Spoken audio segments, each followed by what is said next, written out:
Hello, hello! My name is Phil, aka Rampaging Noob, and let's jump straight into this. Following the illegal hacking of human augment systems, black market cybernetic technology continues to spread globally. On tonight's program, we discuss how illegal body modifications are awesome. These guys are augmented freaks. Advanced monsters. Yes, augmented. Like you. I mean, isn't that why you're here? targets acquired. It looks like they're Some sort of strange fight club. This sport is spreading like a plague. These criminals must be rounded up and...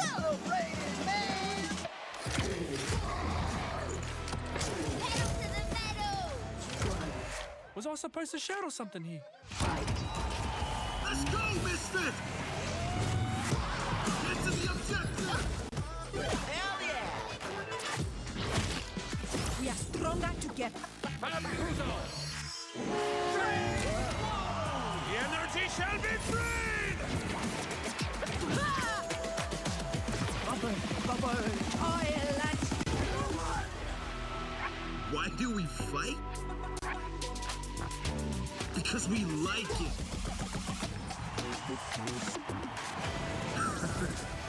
Why don't you join us?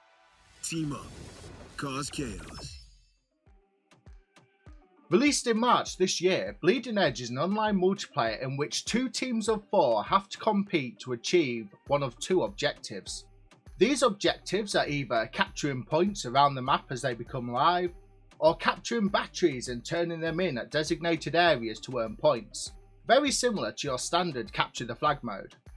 The objective for each map is randomly chosen by the game at the start of each map, and in addition to the main objectives, teams can also earn points by taking out the enemy team's players.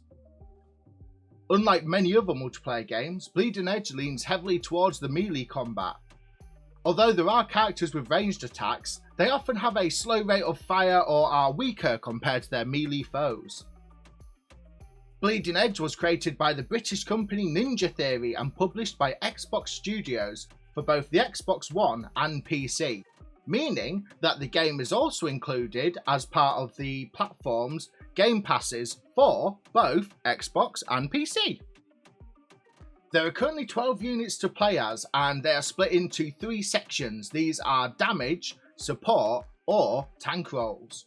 Each unit is flagged with how hard they are to get to grips with, such as newbie, intermediate, and advanced skill levels, and each of the units has an array of customization options for both themselves, and where applicable, their hoverboards too. You also have emotes to spray and tag the arena with. One of my personal favourite features of the characters though is, in addition to their customization options, the characters all have a backstory to help explain why they're participating in the matches, why they're here, and some of these are quite an interesting read. Oh, I did kind of skim over that bit, didn't I? In addition to your combatant, most of them, but not all, are given a hoverboard to whisk you swiftly into conflict. You can also use them to escape ambushes and other sticky situations if you are able to mount them quick enough, as it does take a few seconds to activate and then start moving around on the board. So say a train's coming, it's better just to run. The characters without the hoverboard, such as Maeve for example, always have an alternative means of transport. For Maeve, as our example, her means of transportation is a big hovering cauldron she bounces around the map on. There are a total of 5 maps available to play on to date, all with a unique theme around them and even an environmental damage asset that can both affect yourselves and the enemy team.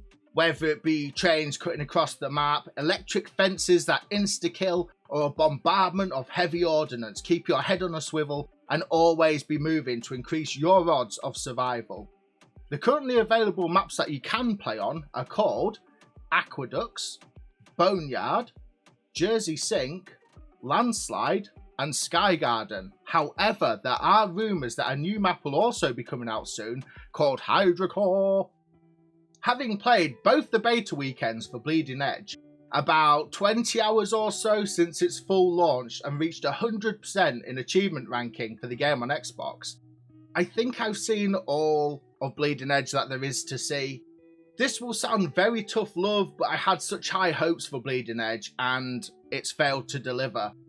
with little to no after launch extras added into the game bar a single map, which was landslide, unstable connection and a dying player base, Bleeding Edge has definitely failed to grab and keep the attention of many players. During the beta weekends, there were numerous times when you either could not get into the actual game itself or find matches. When you did get into one, all it would take is one person with a poor connection, and everyone would be kicked out of the match and back to the main screen if they disconnected.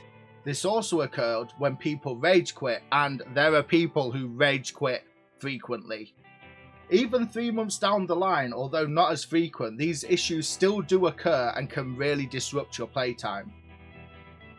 When looking at, say, Steam rankings for Bleeding Edge, since its launch when it peaked at 828 people playing at one time, you are lucky these days if you have 25 players on at any one point. And by my experience and polling friends and people that are Xbox players, it's a similar story with figures for the Xbox too. On Steam in the last 30 days, there's been an average of 25 players per hour, with a peak count being just 48. Unfortunately, even between March and April, the peak players dropped from 828 to 362. May had just 101 players as a peak, which is an epic drop of 727 since launch. And it just continues to decline when looking at the stats for the last 30 days. Some of my personal favourite characters for Bleeding Edge are Mai for her OP Toil and Trouble special attack, which launches an exploding ball that seeks out whoever you've locked onto, and she also has a Siphon Life ability, which can be used to drain enemies and heal yourself. I also found of all the healers, Zero Cool to be my preferred healer. Unfortunately, as mentioned, especially with Mai, these two can be very OP, and I found many of the characters to need various levels of nerfing and buffing to balance them out, which is the same really, as a lot of the feedback was provided during the betas by the player base and was not addressed before the game launched. In my opinion, Bleeding Edge is a blunt snore that had nothing truly new to add to the multiplayer market, with limited modes, limited characters and maps, and the game on both platforms riddled with technical issues. It has already begun to die off only 3 months after its initial launch. I doubt very much it will last until 2021 unless there's a serious injection of new content and back-end fixes made quickly. Thank you very much for watching this far. These are just my personal opinions for the review, and if you have any others you wish to share, please drop them in the comments below. But until next time, until the next video, I will be seeing you. Have a fantastic day, and yeah, I'll catch you all in the next one.